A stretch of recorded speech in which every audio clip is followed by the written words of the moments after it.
All right, it's 9 o'clock here on the West Coast, 11 o'clock Central Standard Time, so it's time to get going. My name is Kevin Wilson. I'll be running through today's session with you on event management, what it is and what can we do for you. It's my favorite topic, and I'm sure after this brief introduction to event management, it'll be your favorite topic too. All right, let's get going. In this webinar, you can go ahead and click on on the right hand side panel. There's a question piece, but click on it and add any questions in there that you'd like to ask. If I see it during the presentation, I'll certainly stop and see if we can address that. Otherwise, we'll tackle them at the end. So please feel free to ask any questions there that need to be. If you want to follow us on Twitter, there's our handle over there. Facebook page, it's also there. LinkedIn, we have a LinkedIn group as well on event management, and then we do write blogs also. So all of those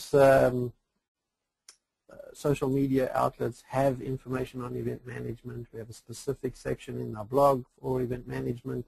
We have an event management group out there that is quite widely used. And we have a specific Facebook page that just deals with event management, so certainly not a shortage of information out there.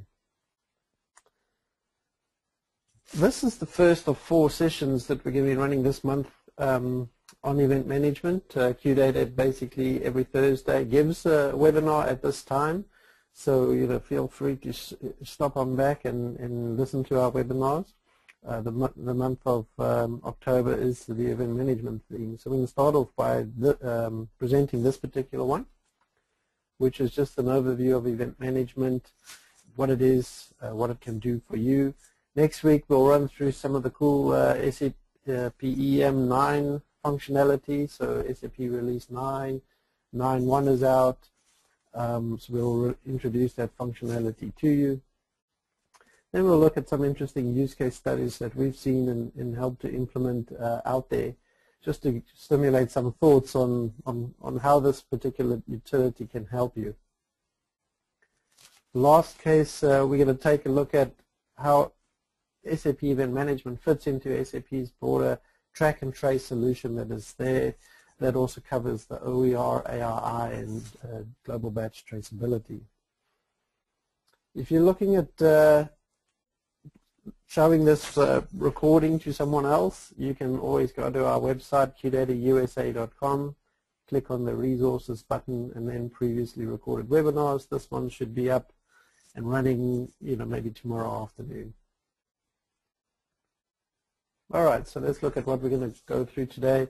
We're going to go through what is event management. I'm going to assume that you don't know much about it, so we're going to start from the beginning and go out from there.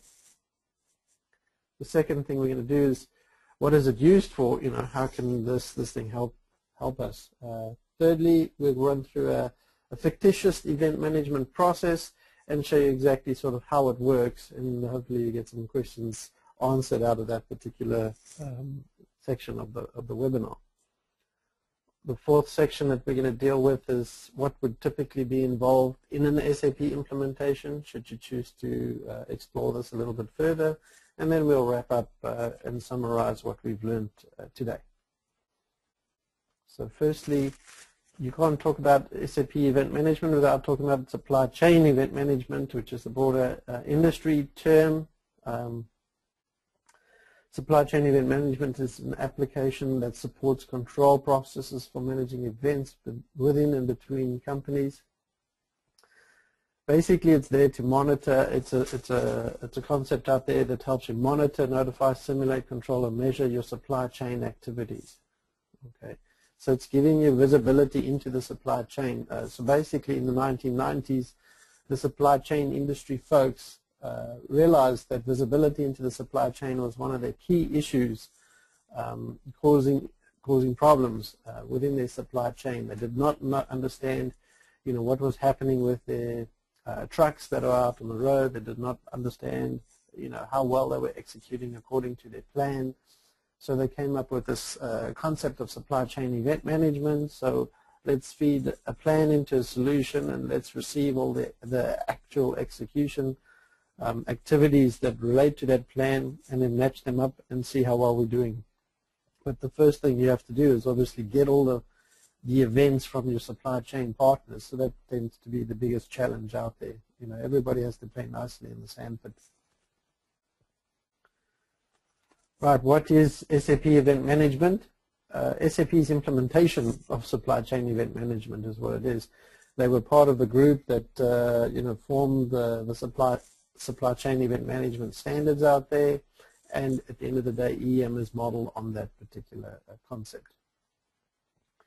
So in short, it's a tool, and it really is a toolkit that's given to you. There are a few things that come standard with it, but you need to take this one and mold it towards your business process.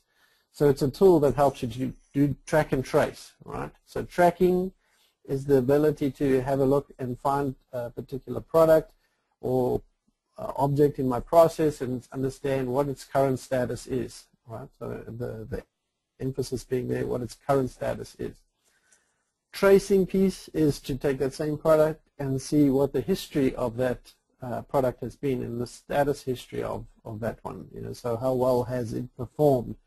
So that's your track and trace. Where is it now and where has it been? Monitoring. Basically, I need to be able to have a tool that sits there and monitors this supply chain process. That one leads into the second one, is measuring compliance with the process plans and automatically uncover and report exceptions, and for that matter also opportunities.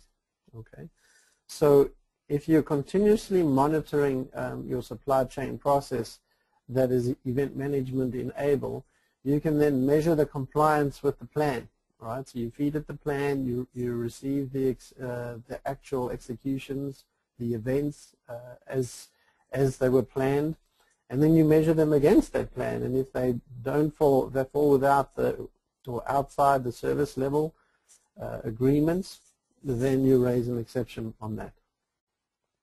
We give visibility of the processes, the assets, and performance to all involved. All right.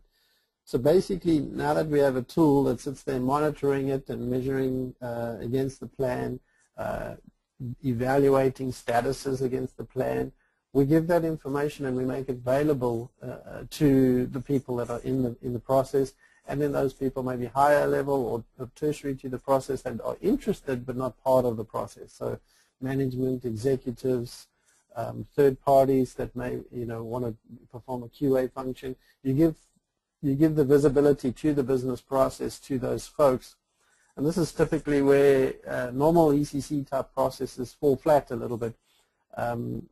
Really designed as a transaction system, and it gives those transaction authorizations and those T codes to the folks that are actually involved in the process, and they're the only ones that have the visibility to whether things are going well or not so well.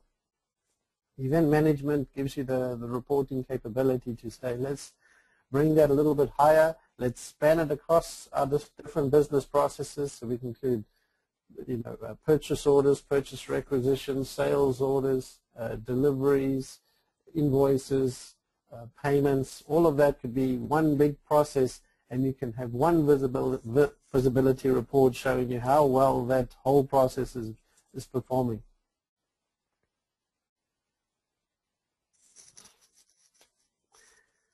Deployment options in event management. Event management is part of the supply chain management solution, so SCM. It's been out there, generally available since 2004, so it's a very mature product.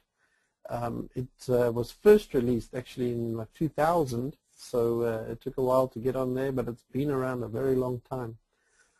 They then saw the validity of bringing this as a solution that's outside of just the supply chain management solution, right? So remember that it stemmed from supply chain event management, SEEM, but there's no reason to just monitor and provide visibility to your straightforward supply chain processes. You can also adapt it and adopt it on other processes out there. So with that being said, SAP provided event management as an add-on functionality to ARI, SNC, Supply Network Collaboration, Transportation Management, and then ERP on 6.0. Okay, so what that means is that if you have any one of those systems, you can actually just add event management on top of that. Okay, as a separate component, it just comes out as a separate option in your IMG, and you go ahead and configure it, and it's basically a module that sits on that server. Now, understand if you have large volumes of data that you want to push through this, then you still have to give it due diligence that potentially this one could need to sit on its own server as well.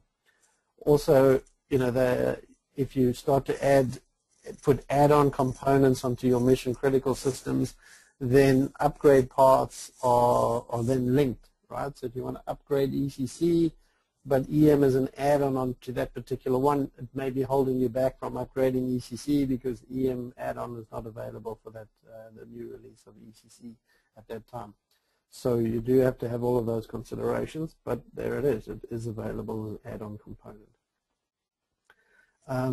SAP EM is the core component of the object event repository, which sits on your ARI server.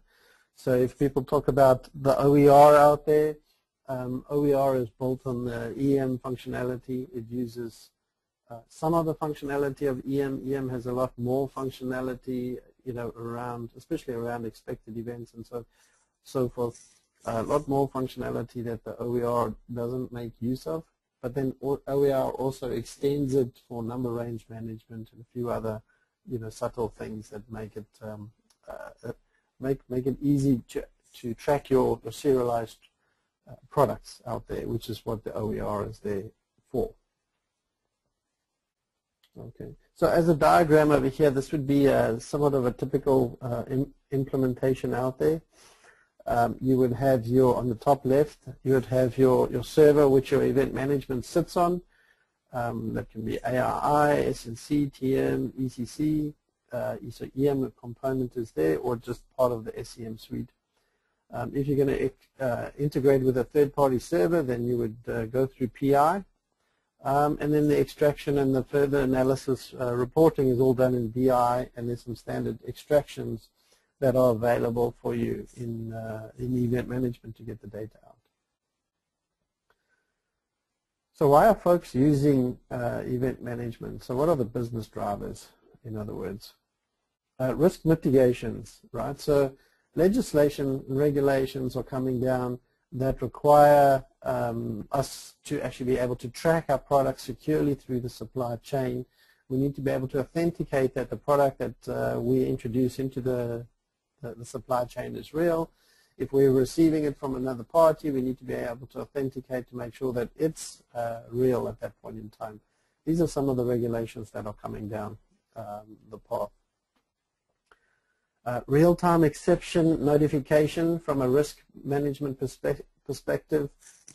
We can do as close to proactive notification and resolution of an issue as possible, right? So if we put a plan out there, we get an execution, we expect, for example, the product to be moving through our supply chain and maintain a 32 degrees Fahrenheit temperature throughout, but we get a reading for an event receiving at a warehouse and the measurement is 34 degrees, we can immediately react to that. Do we take that shipment, put it on the side and basically trash that, or what, you know, how do we need to handle that?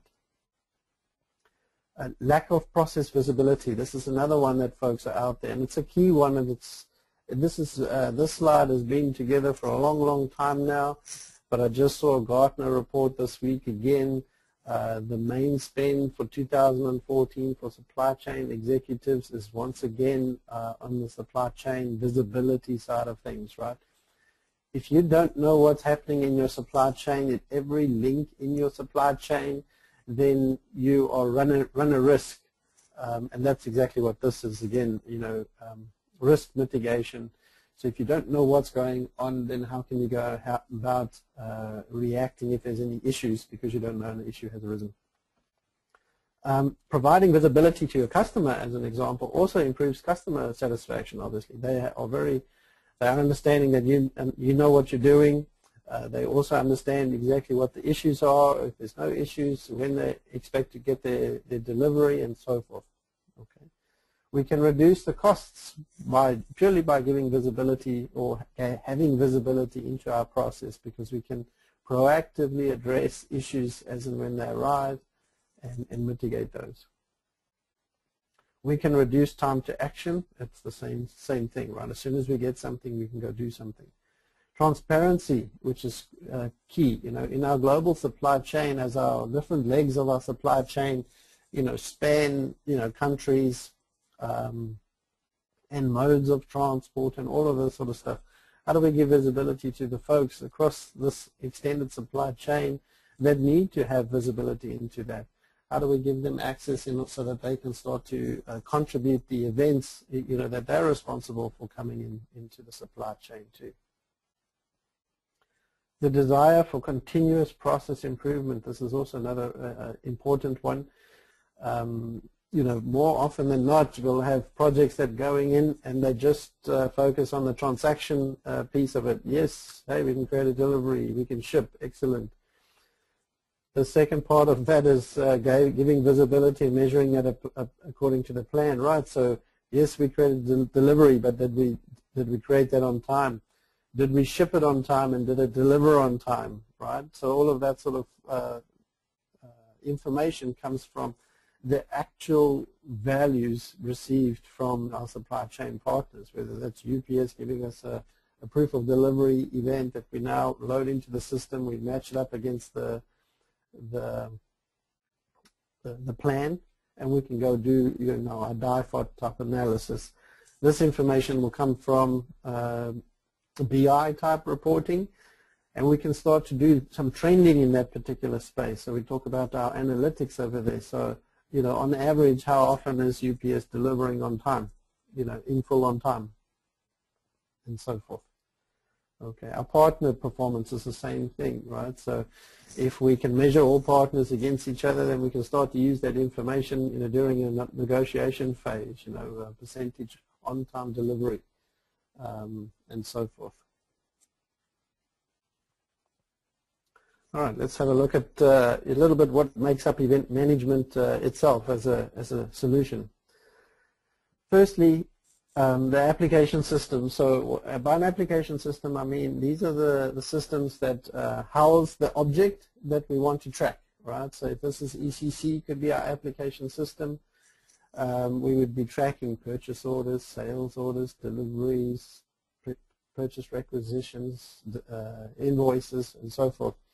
It is also a system that is sending us the events. Again, ECC could do the delivery create, delivery PGI, but in this instance it could also be a carrier. A carrier could send us a 214 proof of delivery message, and so forth. So that would also, EDI, that carrier, FedEx, could also be an application system coming in from that angle.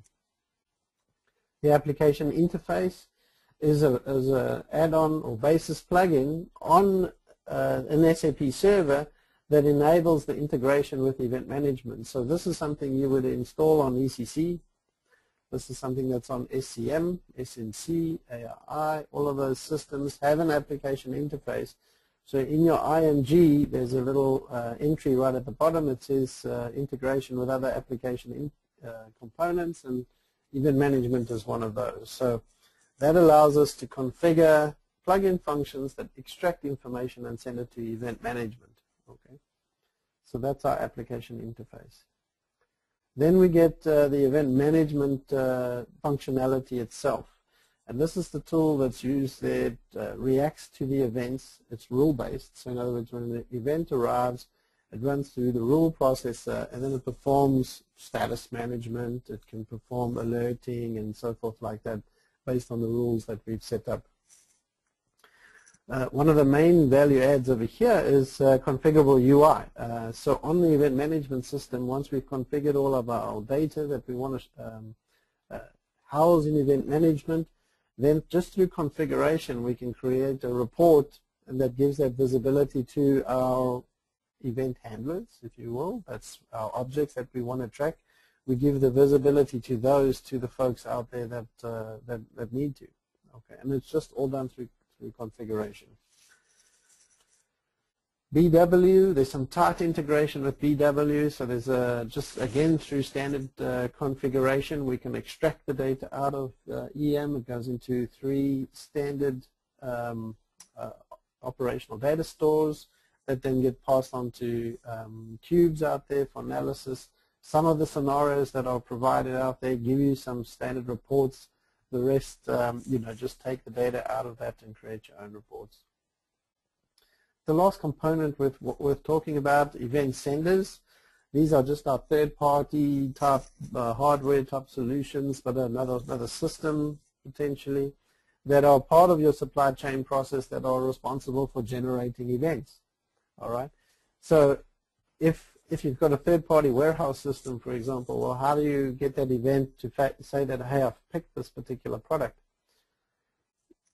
Hopefully you've integrated back into ECC so that ECC can also get the pick event. And if it does, then event management will just pick it up from that. But let's say it doesn't, you would then need to get that system to send you the pick event. Okay, and there's various methods that they can use to do that, web services, IDOCs, and so forth. But generally, you're going to come through PI and have them posted to event management. So just with that in mind, here's the diagram that sort of shows you a little bit about, or a diagram that shows you the web service call.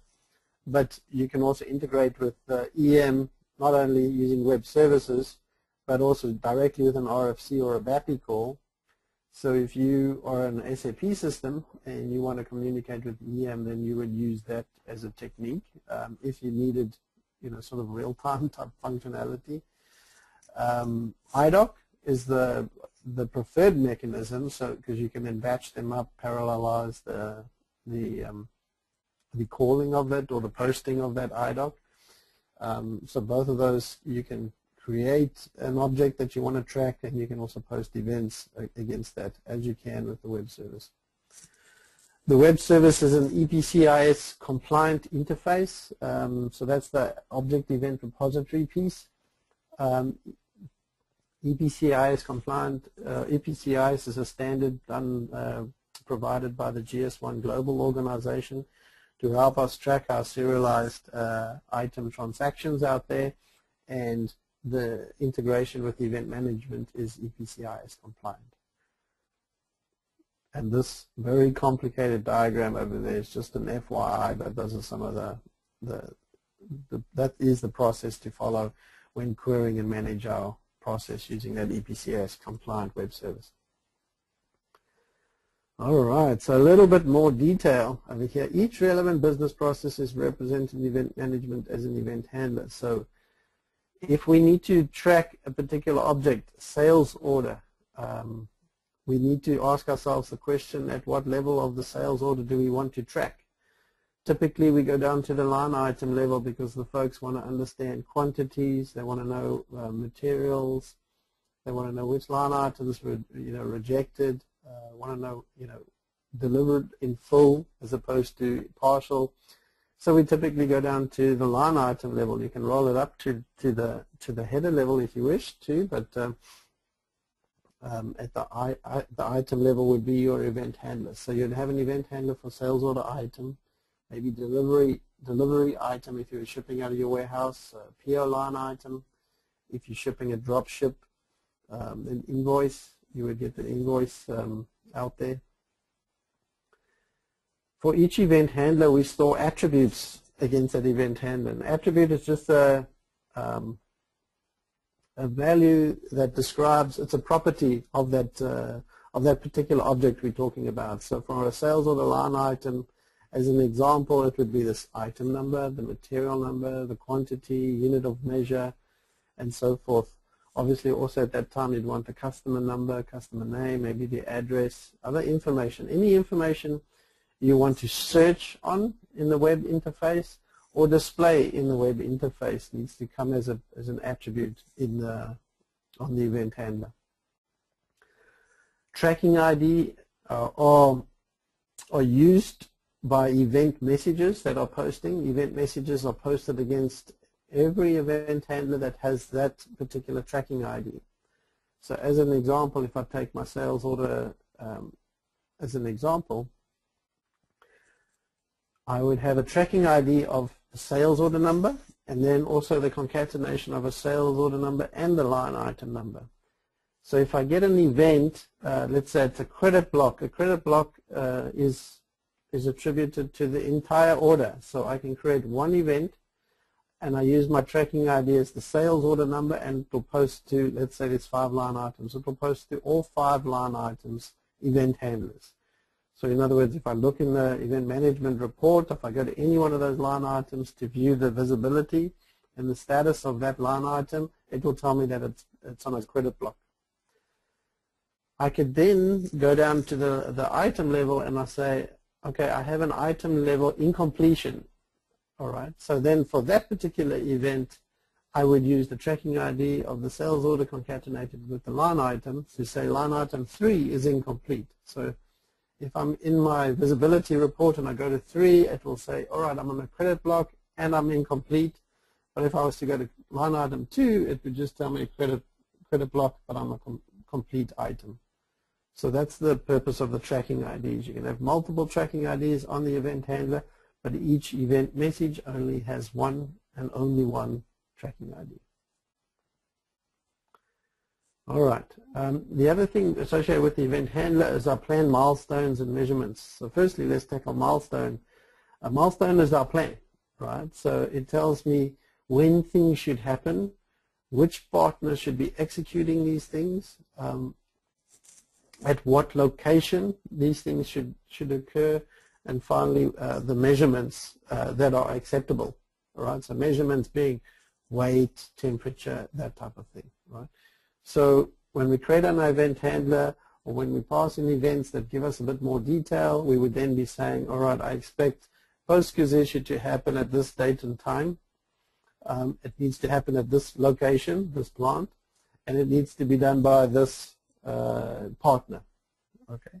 Often we leave those type of things out, but a lot of them are relevant, especially carrier-related messages. We want to make sure FedEx is the one that's actually picking up the product and not UPS and so forth. The next thing is we get the event messages. So the actual events are posted against this event handler. So everything at the top that we were talking about, the attributes, the plan, and everything, that just sits there and sits there static. Now we start to get the actual events posted against them. So the actual event sends me in my measurement. Okay, I'm coming in and I'm 32 degrees Celsius and I'm weighing 1 pound. Okay, the event handler has the fact that it should be 32 degrees and it should be 1 pound, and it matches us up, and then we're all good. We can also send attachments, so signatures as an example, with our event messages. We can also change the plan if things are going wrong, right? So if we hit a delay somewhere in the process and we say, right, we need to push out everything by 1 hour, we can pass that delay in the event message to say move something. So maybe you can get the subtlety over here. If you want to change anything in event management, you need to send it an event, right? You don't go and change the event handler just by itself. I need an event message to tell me what to change. All right. So if I look at that, the event handler stores the plan, the event messages are the actual. So if we talk about events a little bit more to understand that, there are 2 types of events. Events that you expect to happen, and then events that actually happen, right? So again, we're talking about a plan and our actual. When we look at these, we can categorize them into 4 particular areas, right? So a regular event is an actual event that is received that falls within our planned window. An early event is something that where an actual event is received before my planned window starts. And a late event is something that occurs after the planned window is finished. An unexpected event is something that we're not planned for, all right? Doesn't mean we haven't configured and put our effort into the system. We certainly have. But for this particular process, we're not expecting it to happen for each and every part, instance of that process. As an example, a credit block. We do not expect every order to go through a credit block. But so it's an unexpected event. We want to report on it, but I'm not expecting it. Okay. An unreported event is something that is an event we're expecting, but the time window has finished and which has not yet been reported. So now this is an overdue expected event, right? So we expect payment to happen by a certain time. So let's say, for this particular order, which we've created the invoice, it's net 30 days, and we're 30 days out. We have not received payment yet. You flag that one as payment late. So that's an unreported event because they've missed the window.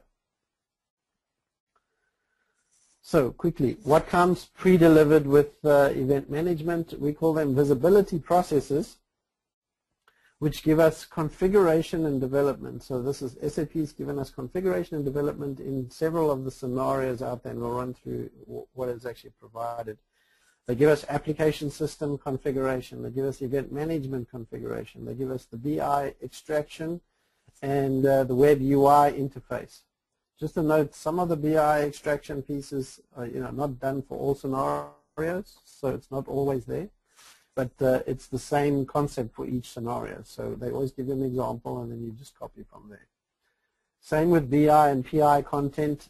Some scenarios are not provided. Other scenarios are. Just copy the ones from the ones that you are, and you're good to go. All of the scenarios do come with documentation. One document that tells you how to do your, how to test your scenario and what the scenario covers. The second one is the configuration guide. It does not tell you everything that was configured. It just tells you what you need to do in your system to enable this particular visibility process. So there's a few things SAP can't deliver. They don't know what users are going to be using the particular reports. They don't know what roles you're going to be using. They don't know what RFC destinations and logical systems. So you have to go ahead and configure that to enable it. All right. So I mentioned that SAP delivers several processes standard. So on the ECC system, they give you procurement process, they give you fulfillment, production malfunction, so production order, process order piece, outbound, inbound delivery functionality, transportation, management, seasonal procurement, and railcar. Railcar is a custom one. On the auto ID, outbound, inbound, returnable transport items, product tracking and authentication, so that's our OER serialization, track and trace piece. Supply network collaboration, we have tracking of responsive replenishment, purchase orders. And transportation management, we've got freight orders, freight units, instructions, and also equipment now in the latest version.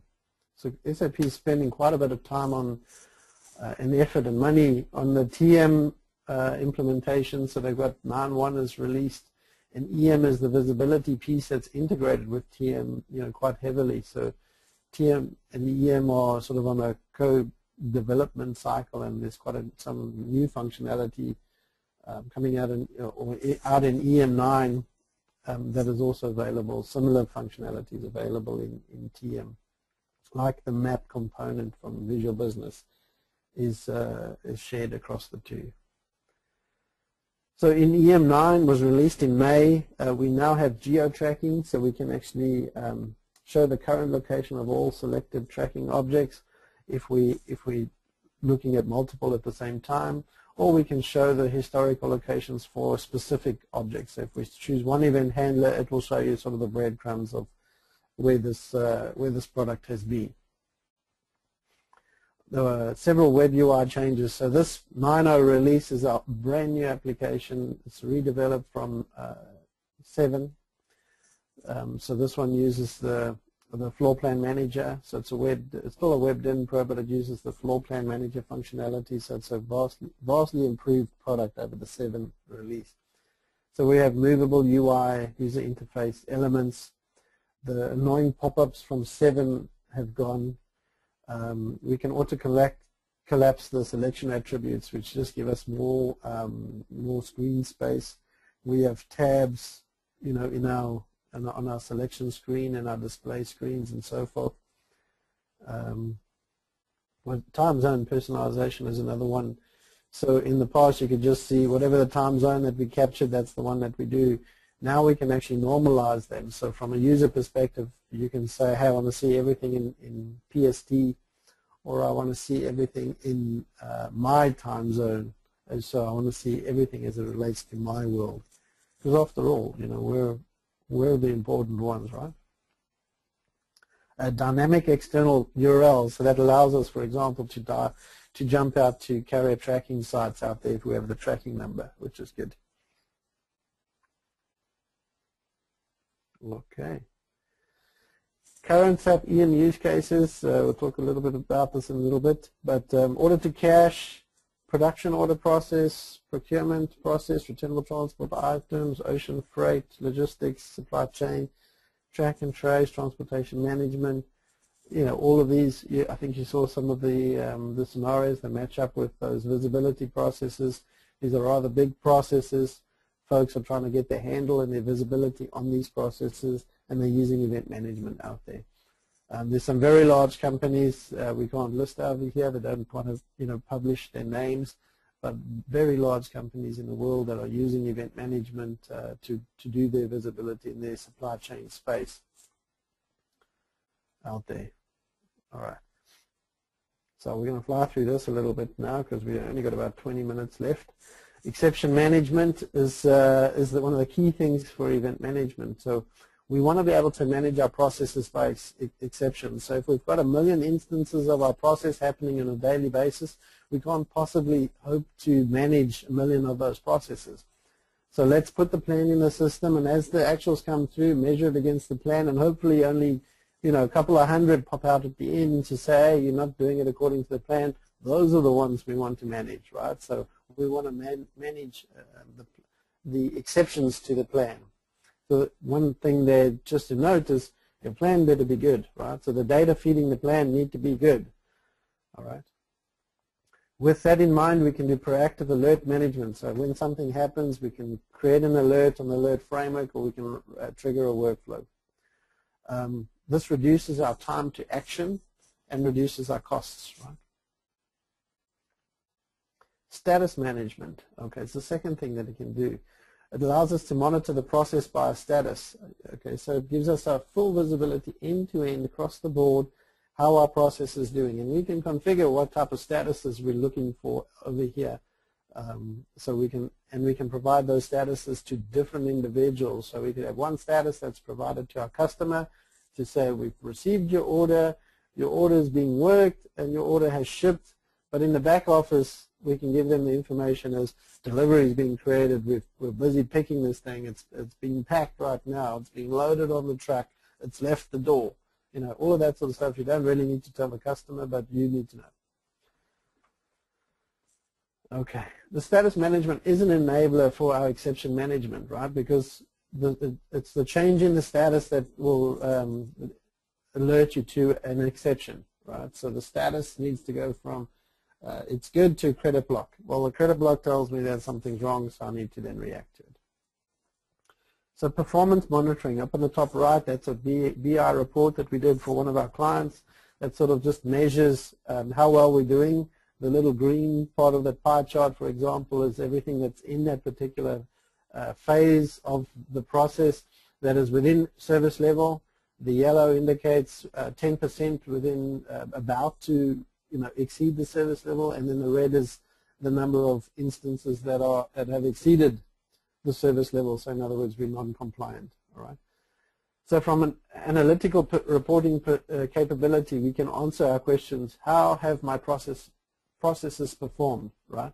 So this allows you to give you the opportunity to do process improvement. All right. How well have I performed? After the process, typically we send that information to BW, and then we do the crunching out there. From an operational perspective, this is what you do: online reporting on event management database. How is my process doing right now? All right. So you do this on EM, and you're doing the queries against the status part of the event handlers. So in other words, show me all my orders that have been shipped and not invoiced. So basically, this is my open invoice report. Show me all my orders that are on credit block, or any other type of block where the delivery hasn't been created. So these are all my orders that need to be converted to deliveries that are out there that we need to work. Okay. So from a visibility perspective, we have a standard EM report that's just configured. Give us status visibility. WEMO, where is my order, is an example of the little Adobe Flex screen there, the little red one. We did that for a customer as well. The standard report is on the right-hand side where you just configure the selection and you get the returns underneath it. We get visibility in BW, so that's our KPI visibility, what are our cycle durations, partner scorecards, percentage on time versus late, etc. And then the alert and workflow inbox is the other visibility. So let's walk through a sample scenario quickly. If we create the process is described at the top there. We get step 1 from a particular partner. Then we need to do 2A and 2B as separate steps. Then based on the B, a question that needs to do, we do 3A, 3B by 2 different partners, and then we come back and do 4. Just a fictitious process out there. But what we need to do is when we create that process, we bring that plan down into event management. So we can see expected events, step 1, partner 1. Expected events, step 2A, partner 1. Step 2B, partner 1. Step 3A, partner 2. Step 3B, partner 3. And then step 4, partner 1. So the plan's brought down, tells us when things should happen and which partner, and even you can go down to the location. So now we start with the actual execution. So at a certain time 1, we execute step 1. So we receive an actual event. It gets matched against that expected event. So we're all good. We get another one. Now we get step 2B from partner 1, and we match that against the expected event. Everything's fine. Then we go past the time that we expect 2A to happen. So now we get an unreported event. All right, so step 2A should have happened by now, but it hasn't. So now we need to react to that. So we go back to the planner, or customer service rep, or exception monitor. We raise an alert or a workflow. They need to update we update the status so that everybody gets visibility to it, and they need to launch the corrective action. Okay. So the key piece here, again, updating the status allows everybody who's looking at this particular process right now to know that, okay, 2A didn't happen. Okay, so we're giving that transparency to everybody in the supply chain. So moving along, we get another standard event. So we get 3B from partner 3 arrive, perfect. Then we get an event that is late. So we get 3A that has arrived from the particular partner, so correct partner, but it's come late. Again, we can update the status to say late arrival. We can issue an alert. Someone needs to address it or not. I mean, as we go through the design of the process, we would say, all right, if this event wasn't to happen, would that constitute an issue, or is this just something for reporting perspective, right? So there's nothing we can do about it arriving late. It's arrived already, so it's water under the bridge. But we can measure them on performance. So it's a status we will change, but it's not a status we will react to, you know, from an operational perspective. Then we get an unexpected event. So we get a delay, right? So we get in the message through to say, my truck's broken down, so I'm going to be two hours late. So we receive that into the system. Doesn't get matched up with anything, but it's still registered in event management. Now we get step 4, but you see the step 4 was executed by partner 2. Wrong partner. Again, it's an exception. Let's update the status. Let's issue an alert. Let's create a workflow. Do whatever we need to do in order to get the corrective action happening. Okay. Then the last step, EM reporting. Let's push that data through to BI. And so we can do our trend analysis, partner performance, and so forth. All right, I think we're making up our time here. So from an EM implementation perspective, this is sort of a high level, very high level overview of what it is we need to do on both the application system and then on the event management system. So on the application system, we need to set up the communication with event management, obviously, because it sits on a different system typically. We need to implement the baddies, all the all the baddies or the integration with all the standard application objects are done through the baddies. Sometimes we need to maybe tweak those, but most times not. We define the event manager, which just ties up our communication with what we're doing. And then we need to start to configure.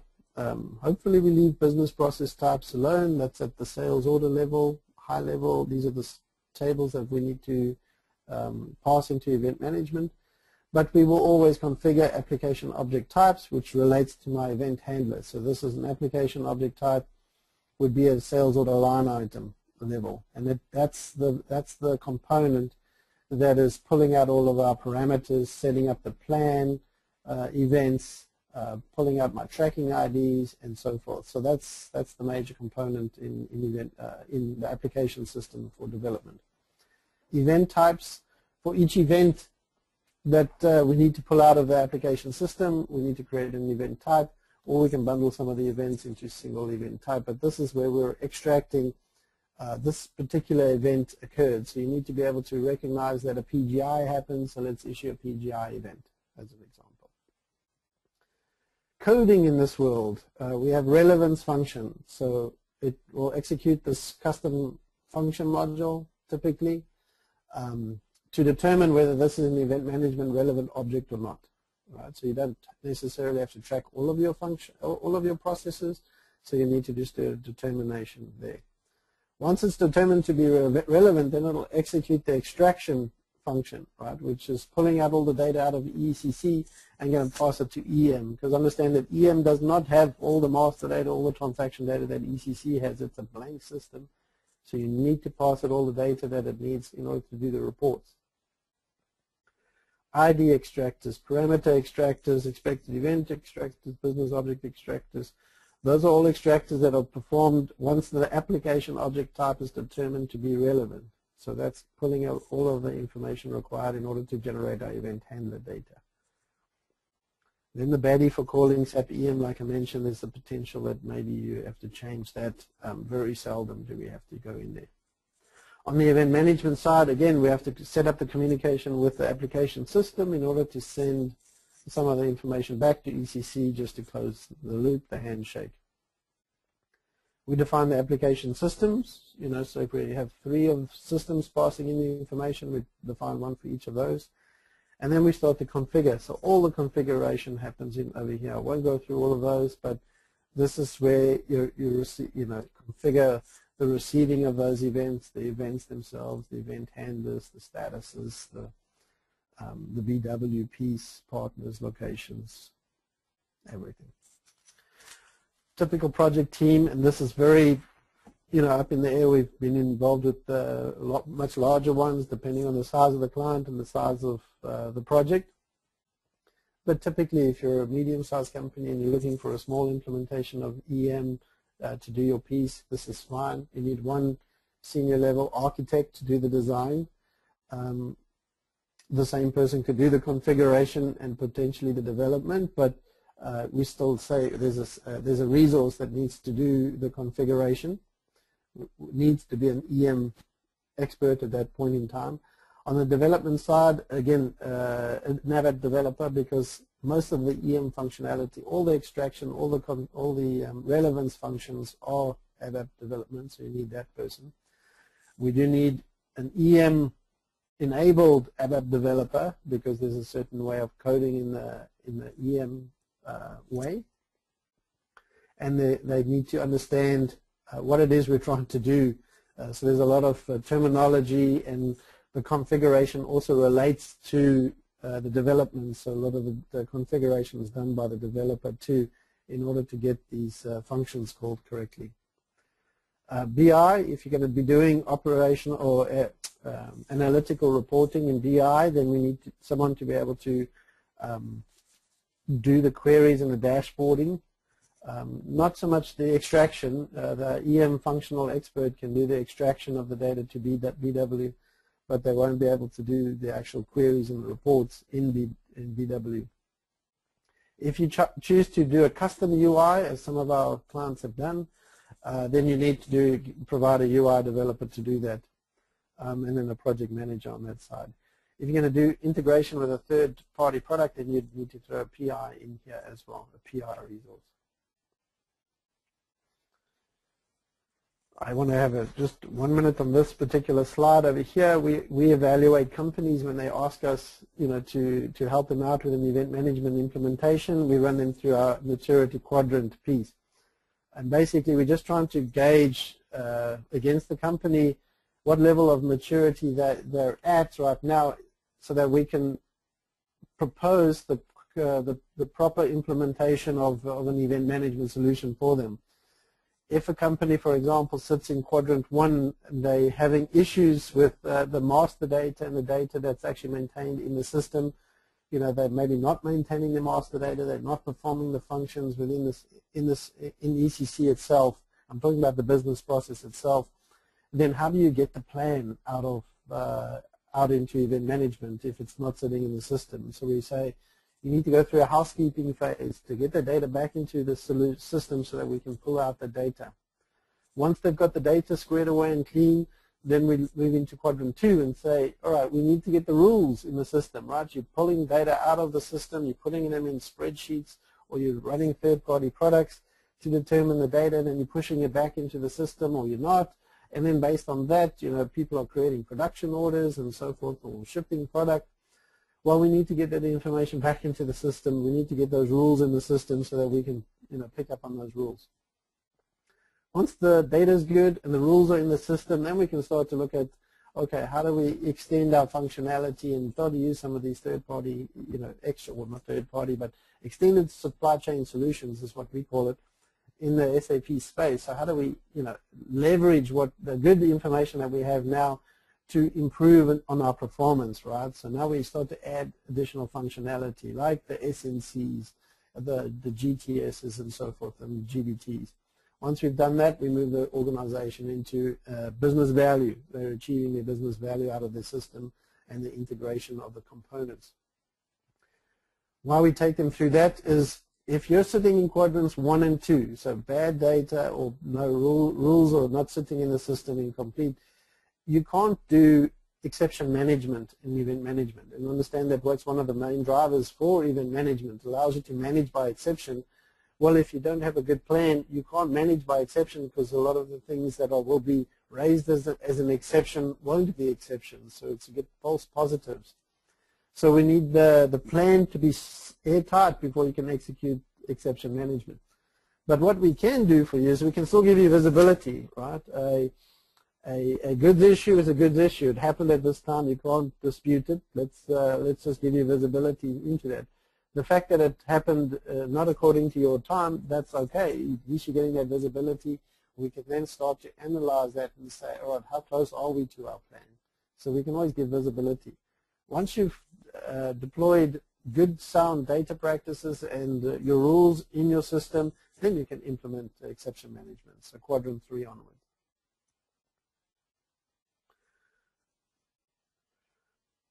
So just to summarize, EM is a tool to monitor the status of your business process at an instance level. By an instance level, it's this particular sales order, this line item, this is where we're at right now. So imagine a customer calling you, wanting to know what's happening with their order. This is the tool to give you that information. It's not document flow. Document flow just says this is what's happened. Event management says this is what's happened and this is what's going to happen. This is the plan of what's actually going to happen. Right? We can uncover exceptions in the execution of the business process against the plan. It's a catalyst for understanding how your business process is performing over time. And it's a repository of events allowing the integration into standard business processes. That's a key one too. It really is a repository of the events. So it's one place where you can go and have a look at all your business processes and see how we executed against each one of them.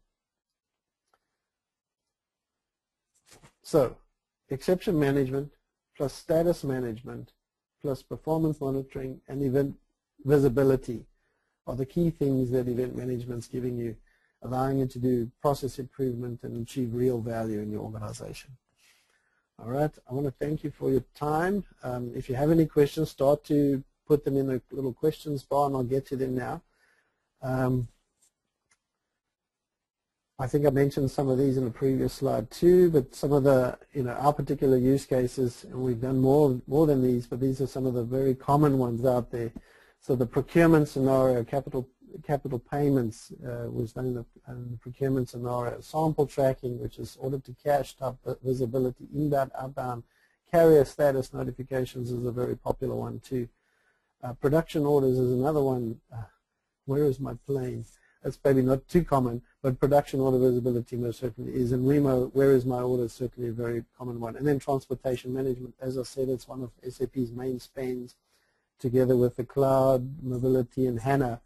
So that one's definitely picking up out there. If you need more information, go to our website, qdatausa.com. Otherwise, our blog, qdatausa.wordpress.com. Facebook/SAP Event Management is our page. All of our stuff that's relating to event management actually ends up on that particular blog, so that's a good one.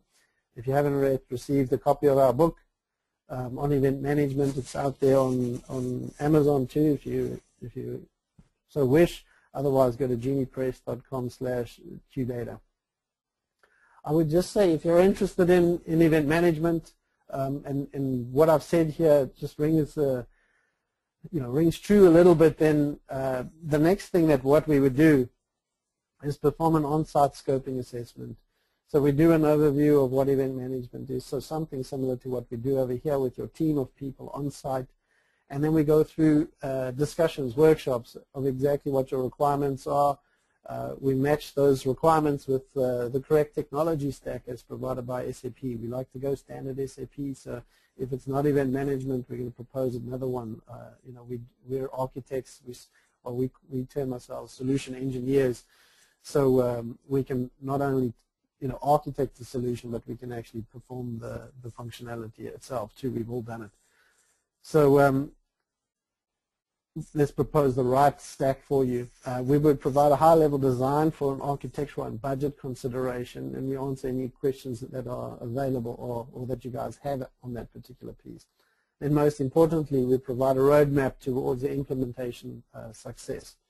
So at the end of this short scoping exercise, typically 1 week, 2 weeks, depending on the size of the scope that you guys want us to cover, but typically 1 week on site, 1 week off, to prepare all the documentation, but to give you that roadmap, to give you the budgetary figures, to say, all right, this is typically what it's going to cost you. These are how many objects, this is the number of events, and so forth. We can go down into some pretty serious detail. This is the scoping of the server size and so forth. At the same time, we would determine what implementation maturity quadrant you sit in, so we can have that discussion as to what functionality you guys can do. With that being said, we do operate throughout the world. These are some of the clients. Again, some of them don't allow us to put their names up there, so that's fine.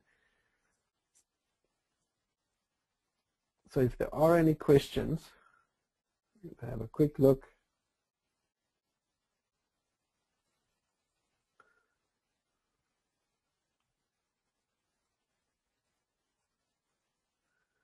Okay, so there is a question over here from Andre.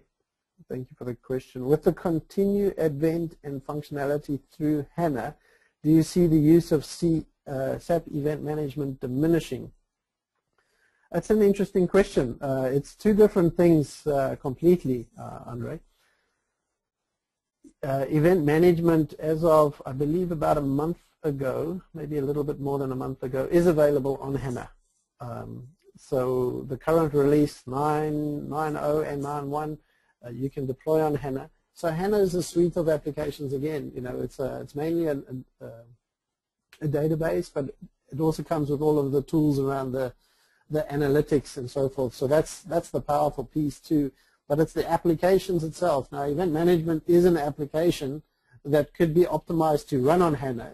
Just the current version as it is working on HANA right now, as I mentioned.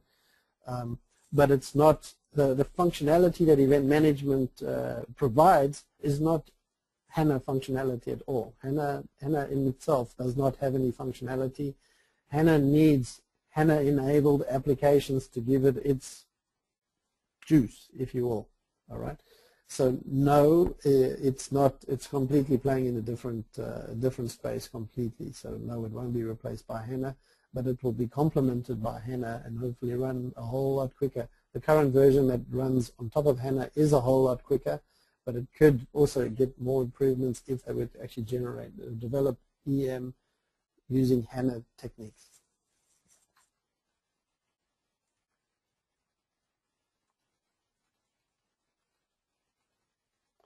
All right, that seems to be the only question. I've run out of time. It's 10 o'clock on my side. So I want to thank you for your time. I do appreciate it. And once again, if you want to see the webinar again, then tomorrow it will be available on the website. Thank you so much.